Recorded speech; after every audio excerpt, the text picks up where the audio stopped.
पाकिस्तान में घुसने के लिए एयरफोर्स के आगे सबसे बड़ा चैलेंज क्या था बालाकोट तक जाने? पाकिस्तान में ऐसा है कि उसका एलिमेंट ऑफ सरप्राइज रखना चाहिए था, ताकि आपके अटैक में आपको कोई डिस्टर्ब नहीं कर सके। जैसे कि जब उन्होंने किया 27 तारीख को, हमारी एयर डिफेंस ने उनके खिलाफ रिस्पॉन्ड कर दिया। मेरा जब हमने किया था तो आप कॉन्फिडेंट क्यों थे इतने? मैं उस पर भी आऊंगा कि 27 को क्या हुआ, लेकिन 26 को जब आपने किया तो हम क्यों ट्रैक नहीं कर पाए? हम इसलिए कॉन्फिडेंट थे कि हमारे कंट्री में डेप्थ है, हमारे कंट्री में डेप्थ है, हम पीछे से आ सकते हैं। उनके एवैक्स भी एयरबोर्न हो तो हम हमेशा थोड़े देख सकते हैं। तो हमें पता था कि अगर उनको नहीं आइडिया है कि हम कहाँ जाएंगे, और मोस्ट इम्पॉर्टेंट वाज जो हमारी प्रिपरेशन हुई थी उसके लिए, इतने बेसिस इन्वॉल्व थे, कहीं से इंफॉर्मेशन लीक आउट नहीं की कि ऐसा कोई स्ट्राइक होने वाला है। तो because of which it was a total military surprise. And एक हमने डिकॉय भेजा था वेस्टर्न हाई कमांड ने भावलपुर की तरफ। तो कितने दिन पहले? नहीं भेजा था, डिकॉय भेजे गए थे। तो वो तो उसके पीछे उन्होंने सोचा कि वहाँ जा रहे हैं तो सारा उनका एयर डिफेंस वहाँ रिस्पॉन्ड करने लग गया। तो जब तक ये लोग विजिबल हुए अक्रॉस द पीर पंजाल इधर इस डायरेक्शन में, तब तक वो वापस आ नहीं पाए। जब तक वो हम उनके जो इंटरसेप्टर थे वो कम अबाउट 150 किलोमीटर हमसे दूर थे जब हमने अपने वेपन रिलीज किए। मैं अगर अपनी भाषा में, एक सामान्य आदमी की भाषा में समझाऊं तो आपने उनको भावलपुर का डॉज दिया। हाँ। वो उस साइड अंगेज हो गए। हाँ। और आपने जहां आपका मिशन था, जो आपका टारगेट था, आपने वहां बालाकोट पे स्ट्राइक कर दिया। वहां जाके स्ट्राइक किया। तो पाकिस्तान जो है वो अपनी बुद्धिमत्ता का इस्तेमाल नहीं कर पाया, या अपने डिफेंस को उतना स्ट्रांग नहीं कर पाया, तब तक आपका एक्ट हो गया। I don't know, I personally feel कि शायद उनका जो टेररिस्ट कैंप है ये ISI रन करता है, और किसी हद तक उनके शायद आर्मी को पता है, वो आर्मी सपोर्ट करती है। मेरे को नहीं लगता उनका एयरफोर्स इस लूप में है।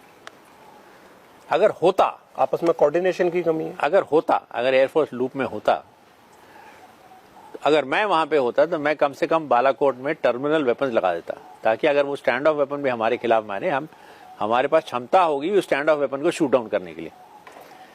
वहां पे कोई टर्मिनल बकवास डरपोक कौम जिसमें लड़ने की क्षमता नहीं और बड़ी बड़ी बातें करते हो, उसके बाद फलसफा और फिलॉसफी झाड़ते हो।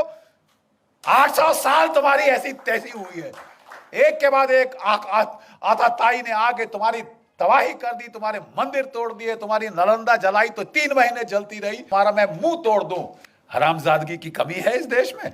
और वो सब तो छोड़ो, सोने की चिड़िया सारा सोना उठा के सेंट्रल एशिया पहुंचा दिया।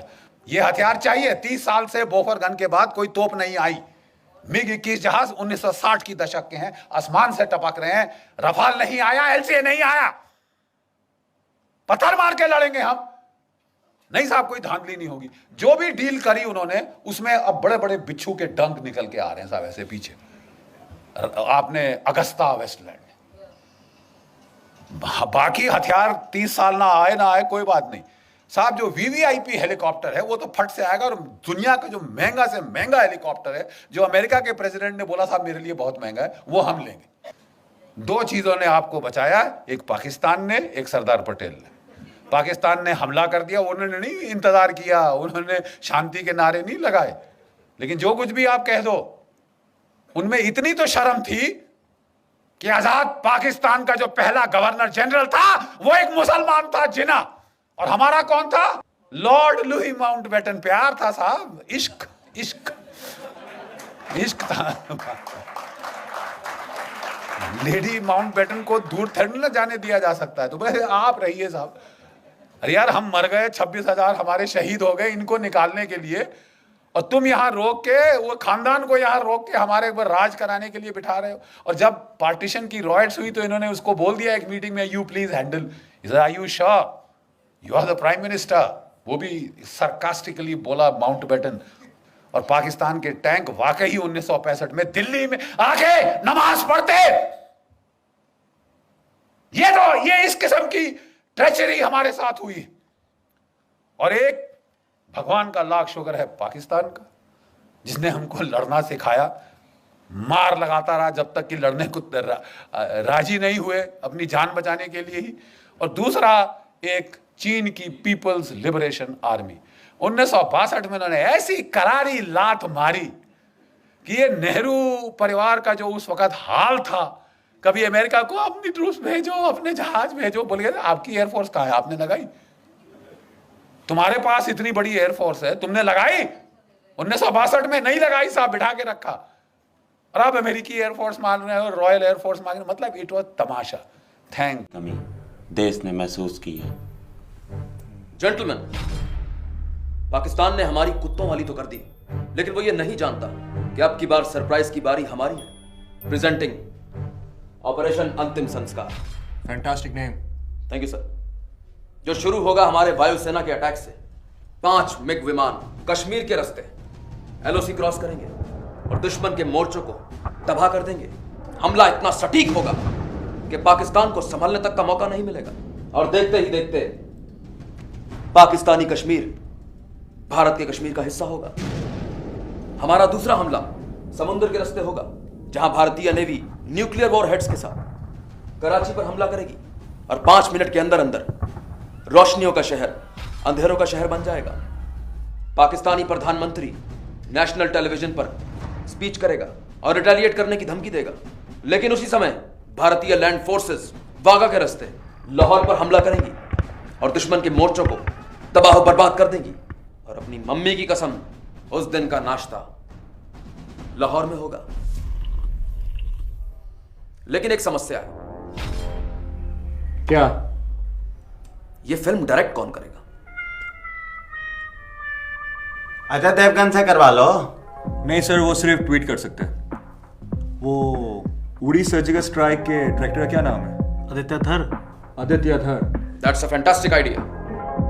बॉक्स ऑफिस पर इतना बड़ा धमाका होगा कि पाकिस्तान हिलकर रह जाएगा।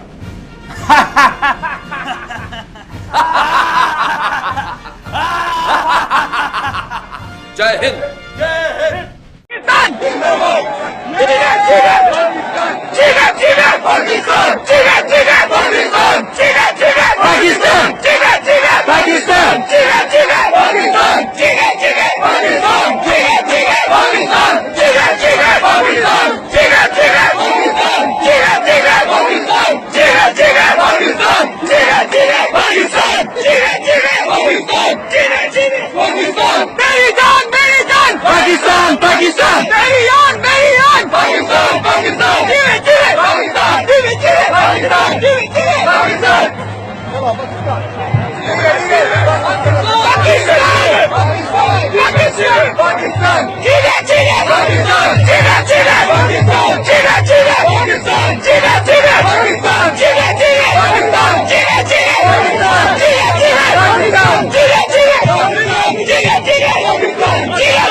ये जितनी भी शादी आपको नजर आ रही है, ये सारी की सारी पाकिस्तानी है। यहाँ से ग्रेजुएट हो गई है, माशाल्लाह, सबको मुबारक हो।